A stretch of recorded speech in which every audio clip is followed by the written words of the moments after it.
She had lost everything. Her husband was gone, her sons were gone, and the land she once called home no longer felt familiar. In Moab, Naomi was left with only grief, and 2 daughters-in-law who shared the same sorrow. 3 women, all widowed, all facing an uncertain future. When word came that famine had ended in Bethlehem, Naomi made a decision to return.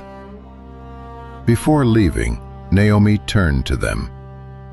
She told them to go back, to return to their families, to return to what little stability they still had.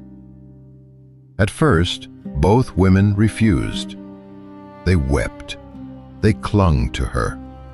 They spoke of staying. But Naomi pressed harder, reminding them she had nothing left to give. One of them eventually turned back, not because she didn't care, but because the road ahead was uncertain. And then there was Ruth. Ruth did not move. She stepped forward instead, and she spoke words that would define everything that followed. Where you go, I will go. Where you stay, I will stay. Your people will be my people, and your God, my God. Where you die, I will die, and there I will be buried. Nothing in her future was guaranteed. No safety, no return, no certainty, only a decision. And with that decision, she left everything familiar behind. So Naomi returned to Bethlehem, and Ruth went with her. 2 women walking into a land Ruth did not know, leaving behind everything she once understood. When they arrived, the city stirred. Naomi had been gone long enough that people remembered her, but she no longer recognized herself. She said, "Do not call me Naomi. Call me Mara, for the Almighty has dealt bitterly with me." Grief had changed her identity, but her story was not finished. It was the time of barley harvest, and Ruth, knowing they had nothing, asked to go and glean in the fields.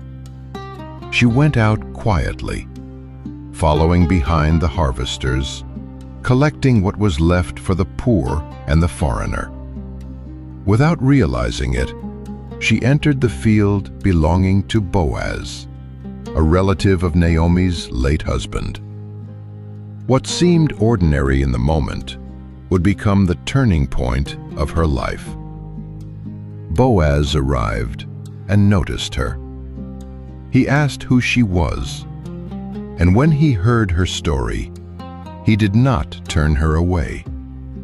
Instead, he instructed his workers, "Do not harm her. Let her gather freely. Even pull extra grain for her to collect." He spoke to her directly. He acknowledged her loyalty to Naomi. He recognized her faith in the God of Israel, and he blessed her. Ruth bowed in humility, overwhelmed by kindness she did not expect. Day after day, Ruth continued in the fields, and Boaz made sure she was protected. What began as survival became provision.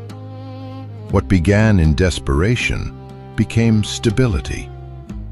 Naomi soon learned what had happened, and for the first time in a long time, hope returned to her life. Through Boaz, God was beginning to restore what Naomi thought she had lost. Because the path Ruth chose in loyalty was only the beginning. A path that reached beyond the fields of Bethlehem, beyond the sorrow of two widows, into a legacy that would live on for generations.